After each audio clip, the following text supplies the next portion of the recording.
Hi friends, ரோஜாஸ் கலரியை subscribe பண்ணுங்கள், like பண்ணுங்கள், share பண்ணுங்கள். இன்றைக்கி நம்ம சேனலில் தக்காளி சாதமும் காலிஃப்ளவர் சில்லியும் செய்கிறேன், பார்க்கலாம் வாங்க. தக்காளி சாதம் செய்ய தேவையான பொருட்கள்: தக்காளி சாதத்துக்கு 1 டம்ளர் பாஸ்மதி அரிசியை அரை மணி நேரம் ஊற வச்சுட்டு தண்ணி இல்லாமல் வடித்து வச்சுருக்கேன். ஒரு பெரிய சைஸ் வெங்காயம், ஒரு பச்சை மிளகாய், தக்காளி மட்டும் 2 வச்சுருக்கேன். ஏன்னா தக்காளி சாதத்துக்கு உங்கள் தக்காளி தூக்கலாக இருக்கணும். 2 ஸ்லைஸாக நறுக்கி வச்சுருக்கேன். கொஞ்சம் கொத்தமல்லி, புதினா, கொஞ்சம் பட்டை, ஒரு பூவு, சோம்பு, ஒரு ஸ்பூன் தயிர். இன்றைக்கி குக்கரில் தான் நம்ம செய்ய போகிறோம் தக்காளி சாதத்தை. குக்கர் காஞ்சோன்னா 1 ஸ்பூன் எண்ணெய்,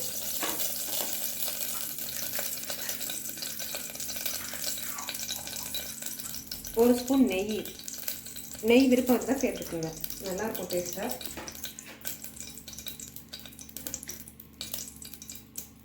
எண்ணெய் காஞ்சதும் இந்த பட்டை, சோம்பு எல்லாத்தையும் தள்ளி விட்டுக்குவோம். அடுத்ததாக வெங்காயம் போட்டுக்குவோம்.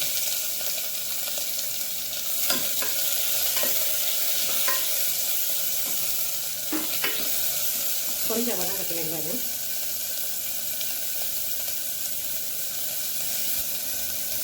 வெங்காயம் கொஞ்சம் வதங்குறதுக்கு கல் உப்பு சேர்த்துக்கிறேன். கல் உப்பு சேர்த்துருந்தா டேஸ்ட்டாக இருக்கும்.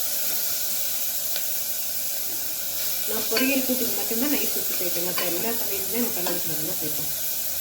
அடுத்ததாக தக்காளி சேர்த்துக்கலாம்.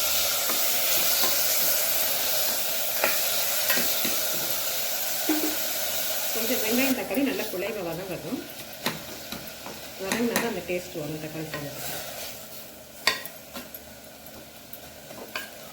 கொஞ்சம் வதங்கினோன்னு கொத்தமல்லி, புதினா சேர்த்துக்கலாம். இப்போ வெங்காயம் தக்காளி நல்லா வதங்கிருச்சு, நல்ல எண்ணெய் பிரிஞ்சு வந்துருச்சு. அதில் ஒரே ஒரு பச்சை மிளகாயை திரித்து அது சேர்த்துக்கிறேன். அதுக்கப்புறமா கொஞ்சோண்டு கொத்தமல்லி, புதினா கொஞ்சமாக சேர்த்தா போதும், கசப்பாக இருக்கும். கொத்தமல்லி,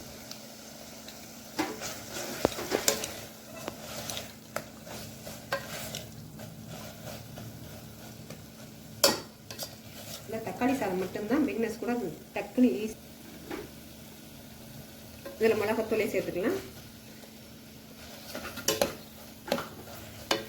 இது பிகினர்ஸ் கூட ரொம்ப ஈஸியாக செய்யக்கூடிய டிஷ்ஷு. எந்த விதமான சொதப்பலும் உங்களுக்கு வராது.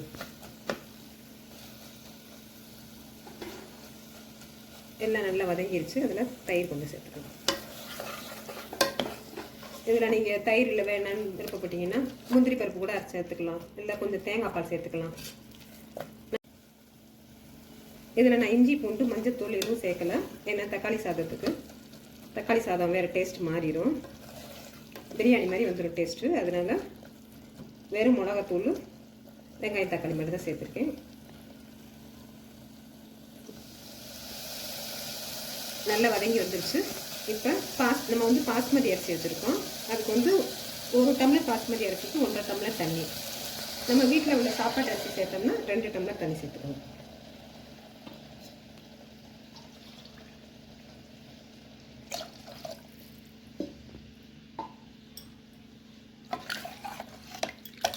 லைட்டாக ஒரு கொதி மட்டும் வந்தோன்னு அரிசி சேர்த்துக்கலாம். இப்போ இதில் அரிசியை சேர்த்துக்கலாம்.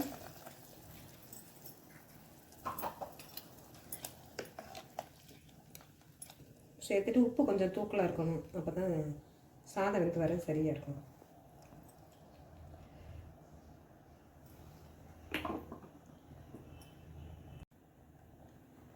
இப்போ ஒரு கொதி நல்லா வந்துருச்சு. குக்கரை மூடி ஒரு விசில் மட்டும் போட்டுக்கலாம் குக்கர். தக்காளி சாதம் வச்சதில் ஒரு விசில் வந்துருச்சு. இப்போ நல்லா வெந்துருச்சான்னு பார்ப்போம்.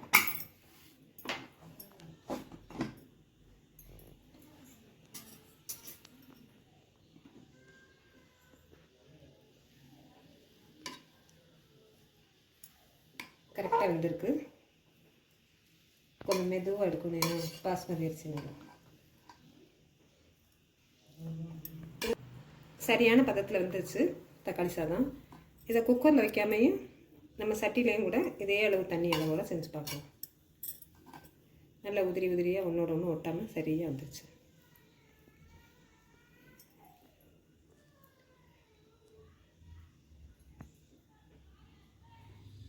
காலிஃப்ளவர் சில்லிக்கு தேவையான பொருட்கள்: காலிஃப்ளவரை ஸ்லைஸாக நறுக்கிட்டு ஒரு கொதி அடுப்பில் தண்ணி விட்டு கொதிக்க வச்சு உப்பு போட்டு இறக்கி வச்சுருக்கேன்.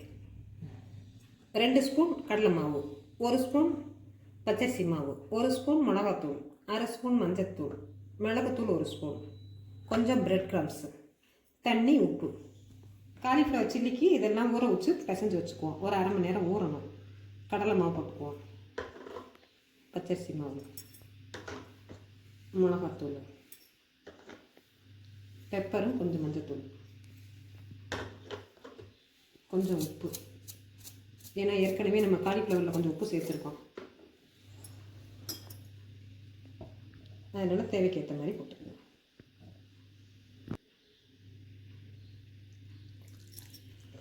கொஞ்சமாக தண்ணி ஊற்றி பிசைஞ்சுக்கணும். ரொம்பவும் கெட்டியாக இல்லாமல் ரொம்பவும் தண்ணியாக இல்லாமல். அப்போ தான் அந்த காலிஃப்ளவர் இதில் நல்லா மேக்னேட் பண்ணி வேகும்.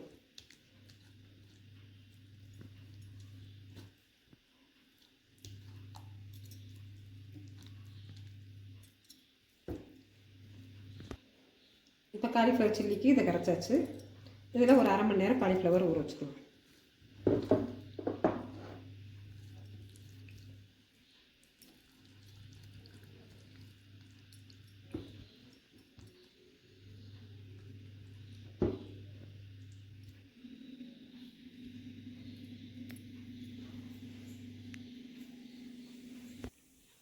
இப்போ காலிஃப்ளவர் நல்லா அரை மணி நேரமாக ஊறிடுச்சு. இப்போ அதை எடுத்து பிரெட் கிரம்ஸில் தடவி பொரிக்கிறதுக்கு எடுத்து வச்சுக்கலாம். எல்லா காலிஃப்ளவரையும் பிரெட் தூளில் போட்டு பிசைஞ்சு எடுத்து வச்சுருக்கோம். இனிமேல் எண்ணெயில் போட்டு பொரிக்க வேண்டியதான். இப்போ காலிஃப்ளவர் எடுத்து நம்ம பொரிச்சுக்கலாம். காலிஃப்ளவர் சில்லியை எண்ணெய் நல்லா மிதமான சூட்டில் வச்சுருங்க. ஏன்னா பிரெட் கிரம்ஸ் சேர்த்துக்கிறதுனால கறிக்கிறோம். ஃபுல்லாக ஸ்லோ ஃப்ளேமில் வச்சுருங்க. அடுப்பு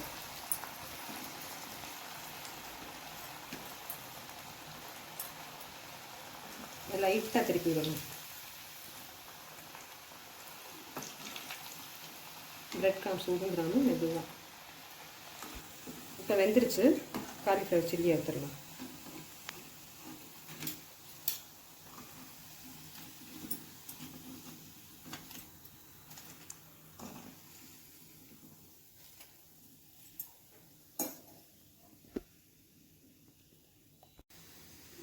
இப்போ பொரிச்ச சில்லியை ஒரு பவுலுக்கு மாற்றிக்கலாம்.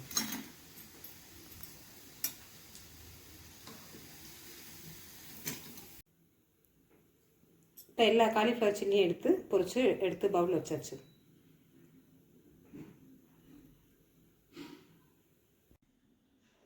டக்குன்னு ஈஸியாக செய்யக்கூடிய தக்காளி சாதமும் காலிஃப்ளவர் சில்லியும் ரெடி ஆயிடுச்சு.